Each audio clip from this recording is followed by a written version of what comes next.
Good morning students. आज का जो टॉपिक रहेगा वो हमारा बच्चों के बारे में रहेगा। बच्चों के मानसिक विकास के बारे में हमको पढ़ना है।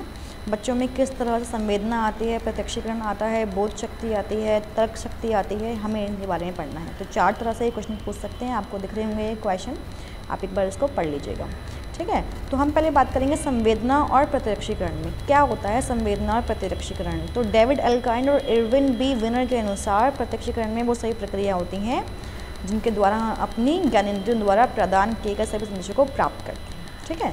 चीज़ों को देखना, सेंसेशन देखकर उनका मतलब निकालना, परसेप्शन मतलब प्रत्यक्षीकरण, ठीक है। तो जिस तरह से संवेदन क्षमता, सेंसेशन जो है वो विकसित होती है, तभी जो आपकी प्रत्यक्ष ज्ञान योग्यता बढ़ती जाती है। शुरुआती सालों में क्या होता है कि प्रत्यक्षीकरण बहुत तेज़ी से होता है जब बच्चा छोटा होता है, ठीक है। शुरुआत में आपके संवेदन क्षमता और प्रत्यक्षीकरण जो है अविकसित होते हैं।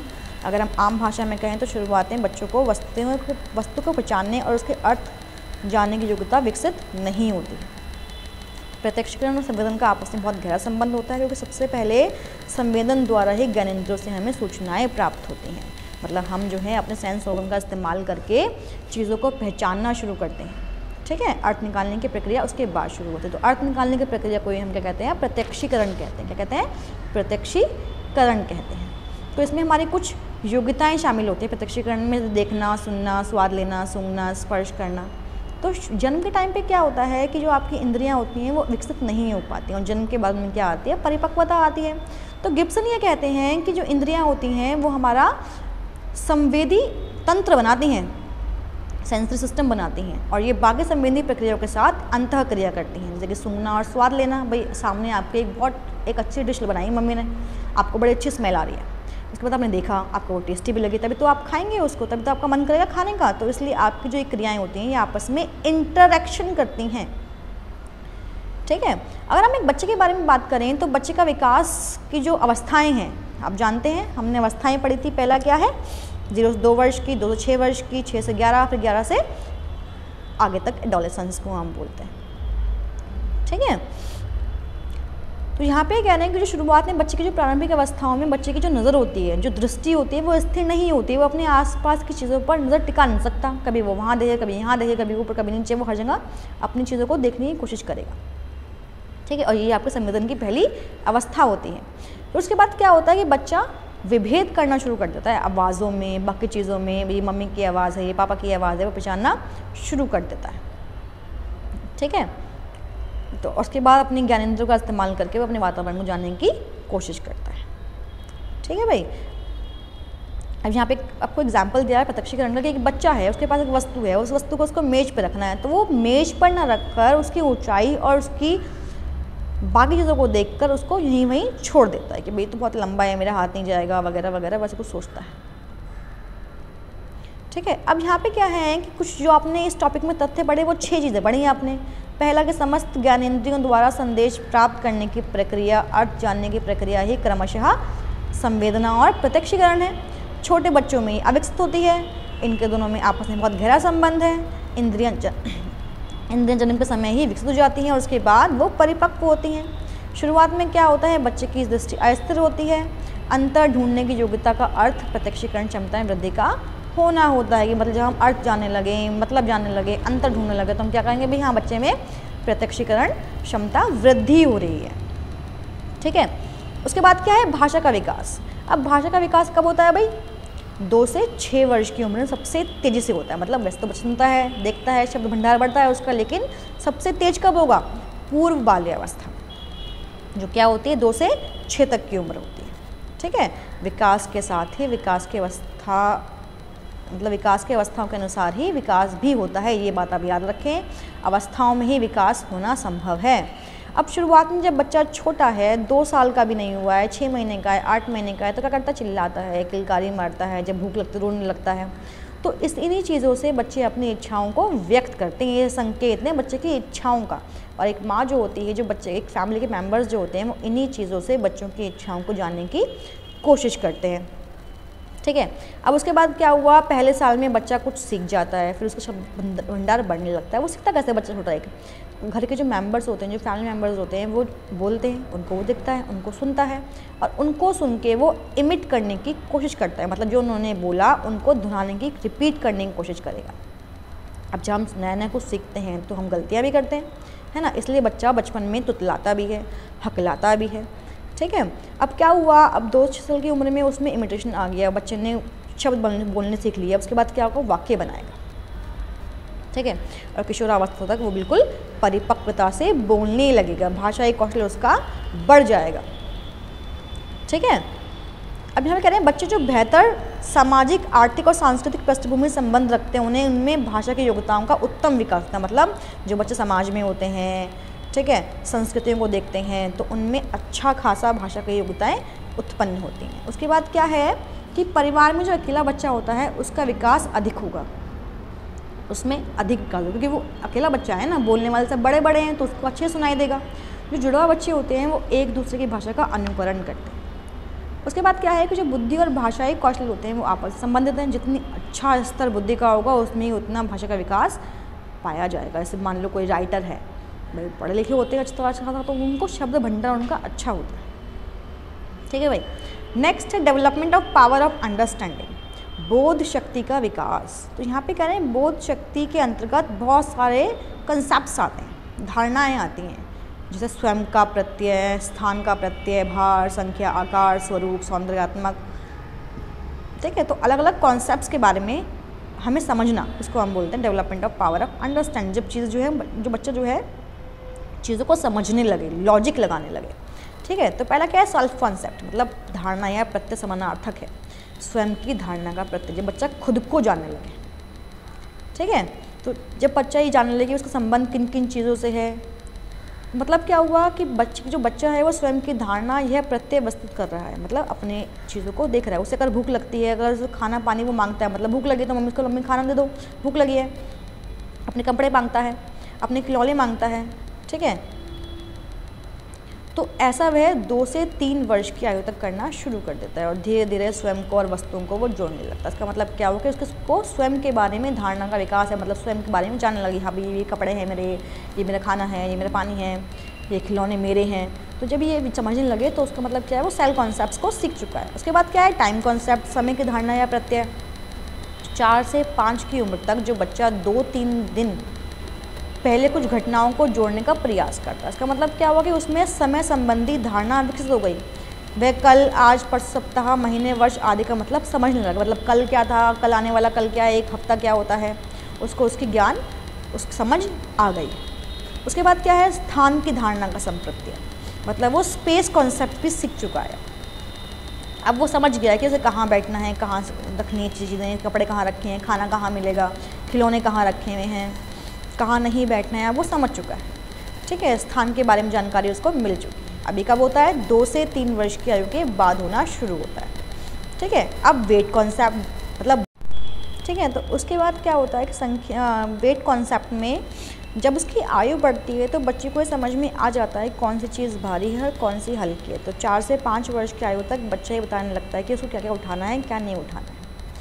उसके बाद क्या हुआ, संख्याओं या संख्याओं का प्रत्यय धारणा। शुरू में बच्चा संख्याओं से अनभिज्ञ होता है, लेकिन 2 से 3 वर्ष की आयु तक उसकी उंगलियों को गिनने की योग्यता आती है। वो समझता है कि भाई कैसे गिनना है, कैसे उसको गिनने का प्रयास करना है, संख्या क्या होती है वो जानने लगा है। साइज़ कॉन्सेप्ट, कौन सी चीज़ छोटी है, कौन सी बड़ी है, वो जानने लगता है। अब स्वरूप भी जान रहा है, कौन सा त्रिकोण है, कौन सा वृत्त है, कौन सी सीधी लाइन है। अब वो समझने लगा है कौन सी जो आकार है वो किस प्रकार का होता है। एस्थेटिक सेंस, मतलब सौंदर्यात्मक अनुभूति उसको होने लगी है। अब वो प्रेम समझने लगा है, वस्तुओं से प्रेम समझने लगा है, कौन सी वस्तु सुंदर है, कौन से रंग अच्छे हैं, उसको पसंद क्या है वो जानने लगा है, ठीक है। सुंदर कपड़े पहनना चाहता है, बाहर जाना चाहता है, उसको वो समझ में आने लगे हैं। जितनी भी प्रत्यय धारणा होती हैं एक दूसरे पर आश्रित हैं, बच्चों में एक साथ ही विकसित होती हैं। ये कहना मुश्किल है कि पहले कौन सी धारणा आई, बाद में कौन सी धारणा आई, सब एक साथ धारणाएं आपको देने को मिलती हैं। जैसे कि ये आपको चार्ट दिखाई दे रहा होगा कि बालक के मानसिक विकास संबंधित विभिन्न योग्यताओं का विकास किस प्रकार से हुआ।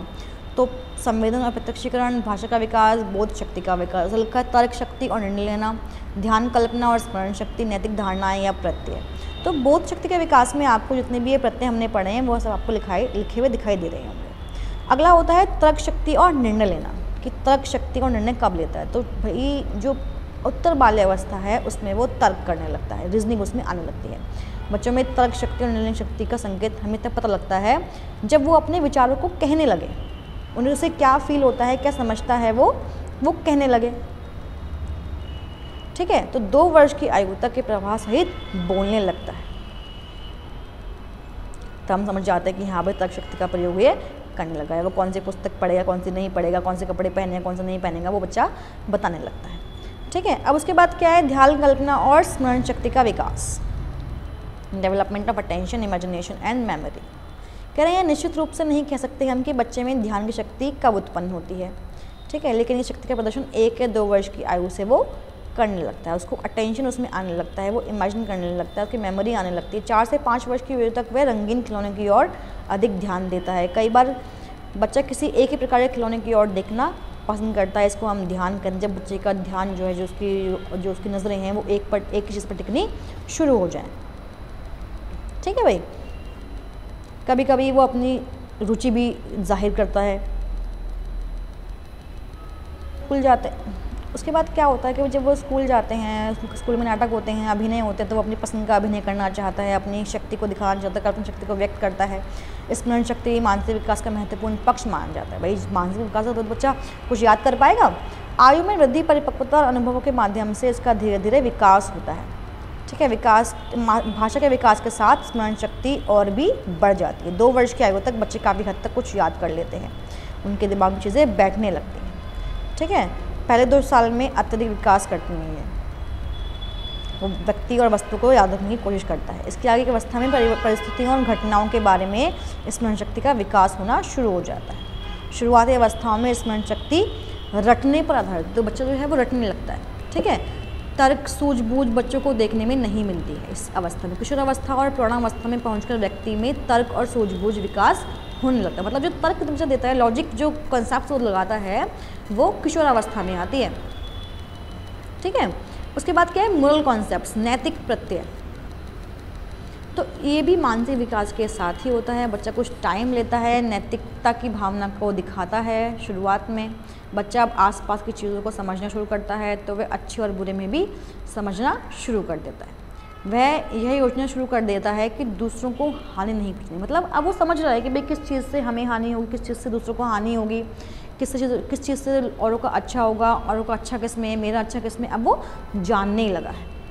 ठीक है भाई, तो ये था आपका किस तरह से बच्चा एक विकास करता है। दूसरा टॉपिक क्या है हमारा, विगोत्स्की का सिद्धांत। बहुत ही अहम इंसान है ये विगोत्स्की। ठीक है, तो इनकी थ्योरी क्या है हमें ये जानना है, इनके सिद्धांत क्या है, क्या कहा इन्होंने। तो इन्होंने जो है ये कंस्ट्रक्टिविस्ट हैं।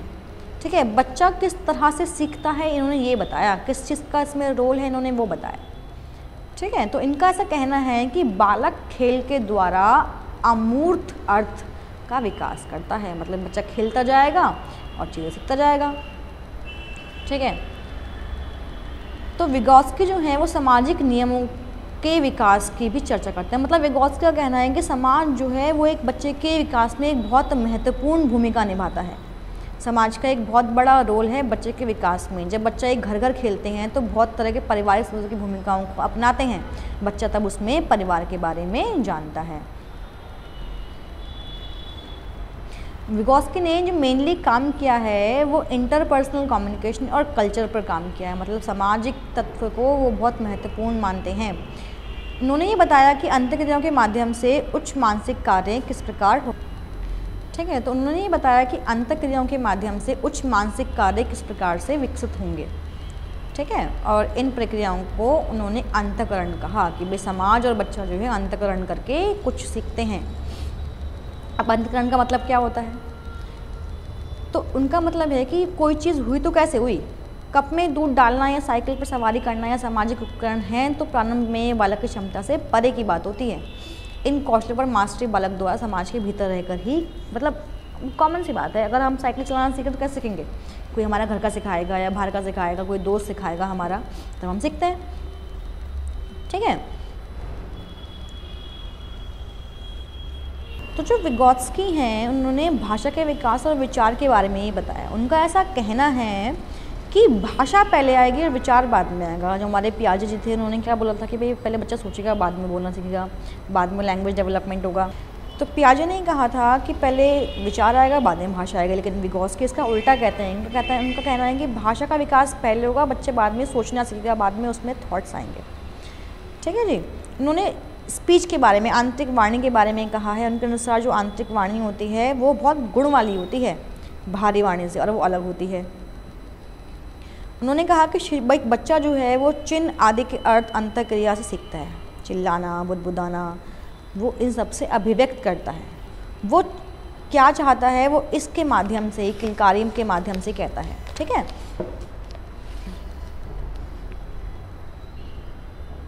तो उनका ऐसा कहना है कि ध्वनि का इस्तेमाल करके सामाजिक अंतःक्रियाओं के संचालन के लिए इन्हीं प्रक्रियाओं का, इन्हीं क्रियाओं के द्वारा बच्चा सीखता है। सामाजिक अंतःक्रिया के लिए भाषा को एक उपकरण के रूप में इस्तेमाल किया जाता है। बालक इस उपकरण के प्रयोग के व्यक्तिगत व्यवहार को दिशा प्रदान करता है। ठीक है, और ये सब किसके भाई बच्चा जो है, उनके अनुसार बच्चा अपने आप को इंस्ट्रक्शन देता है। इनर स्पीच से अपने आप से बात करके वो खुद को डायरेक्ट कर रहा है कि उसे करना क्या है। वो सेल्फ रेगुलेट कर रहा है, अपने आप को नियमित कर रहा है। ठीक है, तो वही कह रहा है कि स्कूल, उन्होंने ऐसा कहा कि स्कूल की आयु के समय स्ववार्ता उपस्थित नहीं होती है। और लास्ट में मतलब इन्होंने जो है 3 तरह की वार्ता की बात करी है। ठीक है, प्राइवेट स्पीच, इनर स्पीच और साइलेंट इनर स्पीच। ठीक है जी, तो ये 3 तरह की बात करते हैं। विगोत्स्की के अनुसार जो वाणी या बोलना होता है वो 2 प्रकार से विकसित करता है। पहला सामाजिक संप्रेक्षण और दूसरा आंतरिक वाणी। ठीक है, बालक की क्रिया विचारों के द्वारा नियमित होती है। मतलब जो बालक सोचता है वो बालक करता है।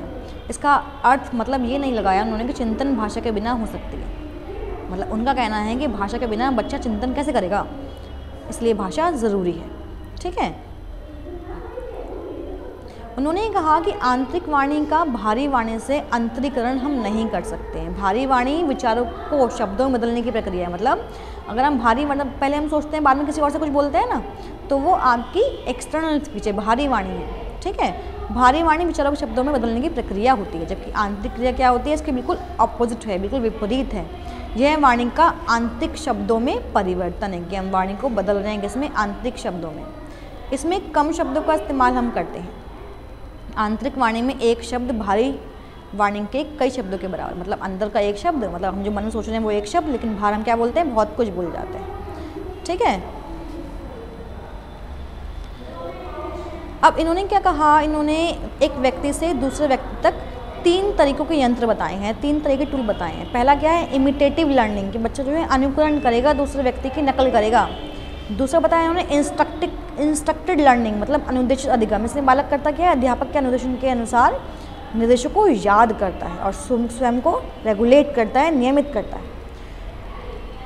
तीसरा बताया इन्होंने पीयर ग्रुप के बारे में, कोलैबोरेटिव लर्निंग के बारे में, सहकारी अधिगम के बारे में। इसमें बच्चा करता क्या है, साथियों का समूह, साथियों के साथ बैठकर कोई विशेष कौशल को वो सीखता है और उसको समझता है। विगोत्स्की कहते क्या है कि सिद्धांत, उनका सिद्धांत कहता है कि सामाजिक वातावरण और संज्ञान को उन्होंने मिश्रित करके देखा है कि संज्ञान और सामाजिक वातावरण जो है वो आपस में इंटरकनेक्टेड हैं। बालक चिंतन के तरीकों को और व्यवहारिक तरीकों को अर्जित करके अपने से ज़्यादा ज्ञानी इंसान से बात करेगा और उसके बाद अपनी समझ का निर्माण करेगा। अब इनके 4 मूल सिद्धांत हैं विगोत्स्की के। पहला, बालक अपने ज्ञान की रचना खुद करता है। दूसरा, बालक को सामाजिक संदर्भ से अलग हम नहीं कर सकते हैं, मतलब बालक को समाज से हम अलग नहीं कर सकते। तीसरा, अधिगम विकास की ओर उन्मुख है, कि मतलब भाषा ही विकास कराएगी। मानसिक विकास में भाषा केंद्रीय भूमिका निभाती है। मतलब मानसिक विकास में पियाजे के अनुसार क्या था, थॉट्स थे, लेकिन विगोत्स्की के अनुसार क्या है, भाषा केंद्र में है और बच्चा उसके बाद सीखता है। अब हमने 2 कंस्ट्रक्टिविस्ट के बारे में पढ़ा, एक पियाजे और एक विगोत्स्की। तो इनके सिद्धांतों में अंतर क्या है?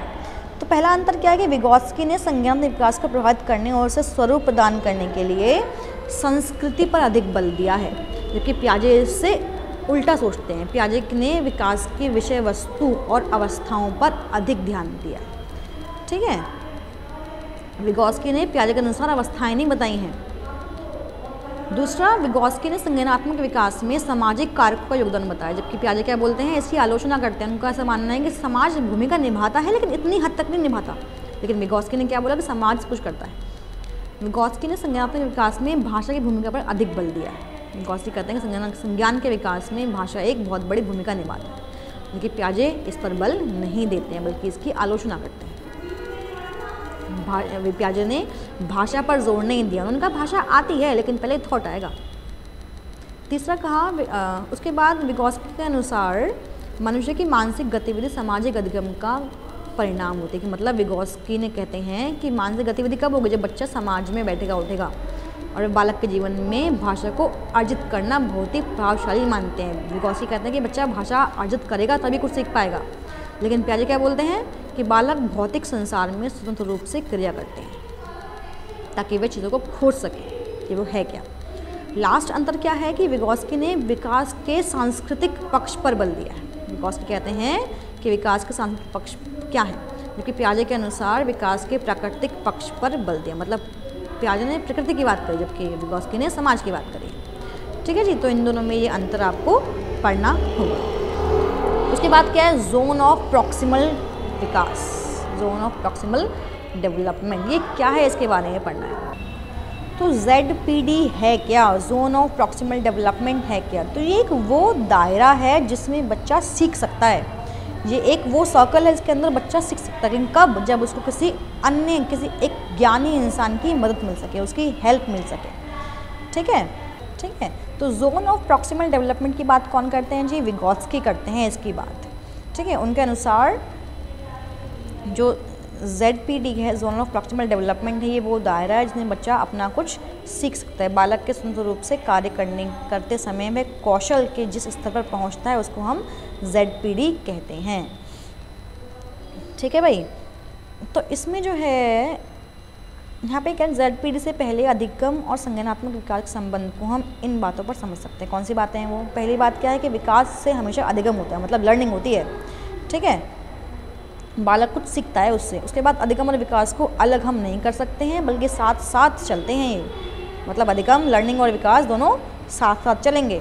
अधिगम और विकास अलग होते हैं लेकिन अंतःक्रियात्मक प्रक्रियाएं होती हैं। ठीक है जी।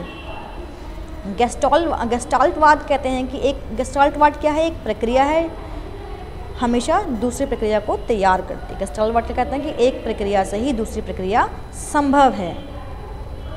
लेकिन विगोस्की ने इन 3 सिद्धांतों को अस्वीकार किया है, वो इन बातों को नहीं मानते। उनका विश्वास है कि अधिगम ZPD में हमेशा विकास की ओर बढ़ता है। ठीक है, मतलब अगर आप ZPD को अपनाते हैं, अगर हम जोन ऑफ प्रॉक्सिमल डेवलपमेंट को अपनाते हैं तो हमेशा उससे ज्ञान की वृद्धि होती है। ठीक है, अगर दूसरे शब्दों में कहें तो किसी व्यक्ति, मतलब किसी अधिक सक्षम व्यक्ति की हेल्प लेकर बालक अपने कौशल को प्राप्त कर सकता है। ठीक है भाई, उनका ऐसा मानना है कि ZPD हमेशा वृद्धि करेंगे किसमें, विकास में। उनके अनुसार भाषा बालक की संज्ञानात्मक वृद्धि के लिए आधार का कार्य करती है। ठीक है जी, कि भाषा से बच्चे अपने उद्देश्य और इच्छा प्रदान करते हैं। मतलब अगर बच्चा बोल पाएगा तो अपनी इच्छा को व्यक्त कर पाएगा। ठीक है, और वाणी का इस्तेमाल करके बच्चा दूसरों से सीखने के लिए तैयार रहता है। वो अपने शब्द कह सकेगा, संवाद कर सकेगा। ठीक है, तो उन्होंने ZPD को एक महत्वपूर्ण टूल बताया है, यंत्र बताया उन्होंने। सही है जी। तो विगोस्की 1978 में आया था इनका सिद्धांत निर्मितवाद का, कंस्ट्रक्टिविज्म का। इसमें उन्होंने 3 मुख्य बातें कही हैं। पहली कौन सी कही है जी? कि संज्ञानात्मक विकास की प्रक्रिया में सामाजिक अंतःक्रिया मूलभूत भूमिका निभाती हैं। उनके अनुसार सामाजिक अधिगम विकास का अनुसरण करते हैं। ठीक है, तो उन्होंने कहा कि सांस्कृतिक विकास में प्रत्येक जो प्रकार है वो 2 बार दिखता है। पहला सामाजिक स्तर पर और दूसरा इंडिविजुअल लेवल, मतलब व्यक्तिगत स्तर पर। ठीक है, सामाजिक स्तर पर लोगों के बीच में बात होगी, लेकिन दूसरे स्तर पर क्या होते हैं, बच्चा अपने आप से ही बातें करता है। उन्होंने कहा अधिक ज्ञान योग्य मोर नॉलेजेबल अदर का संबंध उस व्यक्ति से है जो किसी कार्य के बारे में उस बच्चे से अधिक जानता हो। भाई हम जो टीचर्स होते हैं वो बच्चे से अधिक जानते हैं, इसलिए वो बच्चे को सिखा पाते हैं। तो टीचर क्या हो गए, मोर नॉलेजेबल अदर, मतलब अधिक ज्ञान योग्य हो गए जो बच्चे का विकास करेंगे। उन्होंने कहा जो प्रॉक्सिमल विकास क्षेत्र है उसका संबंध उस अंतर से होता है जो विद्यार्थी की किसी कार्य को किसी प्रौढ़ निर्देशन के अंतर्गत संपन्न करने की योग्यता और विद्यार्थियों की किसी समस्या को स्वतंत्र रूप से हल करने की योग्यता के बीच होता है। ठीक है, तो विगोत्स्की कहते हैं कि जो बच्चे का जो अधिगम है वो इसी क्षेत्र में होता है। ठीक है, विगोत्स्की के अनुसार मानव उन उपकरणों का प्रयोग करते हैं संस्कृति में विकसित होती हैं, स्पीच लेखन इसमें शामिल है। ठीक है, तो इस प्रकार जो ZPD का संक्षेप में अगर हम देखें कि अर्थ विशेषता क्या है, ZPD का संबंध मनोवैज्ञानिक कार्य की श्रृंखला से होता है। इसका संबंध उन कार्यों से जिन पर बालक बिना किसी सहायता के मास्टरी कर लेता है और दूसरी ओर जिन कार्यों को विद्यार्थी सहायता प्रदान करने पर ठीक प्रकार से प्रबंधन कर लेता है। ऐसे कई प्रकार की वस्तुएं या क्रियाएं होती हैं जिन्हें संपन्न करते हुए औरों को बालक अपने चारों ओर के पर्यावरण में देखता है और उन्हें किसी प्रकार की सहायता उनकी मदद तक नहीं करने देती। इन दो सीमाओं में जो अंतर होता है उसे हम क्या कहते हैं, प्रॉक्सिमल डेवलपमेंट। एक सर्कल है, उसके अंदर एक सर्कल है, जो अंदर वाला सर्कल है बच्चा वो सीख चुका है, लेकिन बड़े सर्कल को अचीव करने के लिए भाई नॉर्मल सी बात है, शुरुआत में क्या होता है, अगर मान लो कोई बॉक्सर है तो पहले तो खुद ही बॉक्सिंग करेगा, लेकिन बाद में नेशनल लेवल पे खेलने के लिए उसको चाहिए ट्रेनिंग चाहिए। अब वो ट्रेनिंग कौन देगा, कोच देगा। कोच क्या है, मोर नॉलेजेबल अदर है। ठीक है, आगे ये कहते हैं कि बच्चों को उनकी योग्यता से अधिक उपलब्धि के लिए शिक्षण करने का अर्थ होता है समय को नष्ट करना। मतलब अगर बच्चा चाहे कि भाई वो और अपने आप ही सीख जाए तो मतलब अपने टाइम को वेस्ट कर रहे हैं। विगोत्स्की का संज्ञानात्मक विकास का सिद्धांत ये कहता है कि संज्ञानात्मक विकास के अधिकतम विकास के लिए दूसरे व्यक्तियों के साथ अंतःक्रिया आवश्यक होती है। ZPD उन कौशलों और योग्यताओं को परिभाषित करता है जो विकास की प्रक्रिया में ही की जाती है। हाँ कि भाई ZPD उन कार्यों की श्रृंखला होती है जिन्हें कोई स्वतंत्र रूप से संपन्न नहीं कर सकता, लेकिन अधिक योग्य व्यक्ति के साथ से पूरा कर सकता है। जैसे मान साइकिल चला रहा है तो जब तक पीछे कोई पकड़े हुए ना खड़ा हो तो बच्चे में कॉन्फिडेंस कहाँ से आएगा। ठीक है, तो जब जैसे बच्चा सीखना शुरू कर दे साइकिल को, वैसे वैसे वो उसको छोड़ना शुरू कर देता है। और लास्ट में कहते हैं कि बालक हमेशा नई बात सीखता है। ZPD में नए कौशल अर्जित करने के कारण परिवर्तन आता है। विगोत्स्की के सिद्धांत अनुसार बालक किसी प्रौढ़ या अधिक अनुतिक के निर्देशन या मार्गदर्शन में अधिक कार्य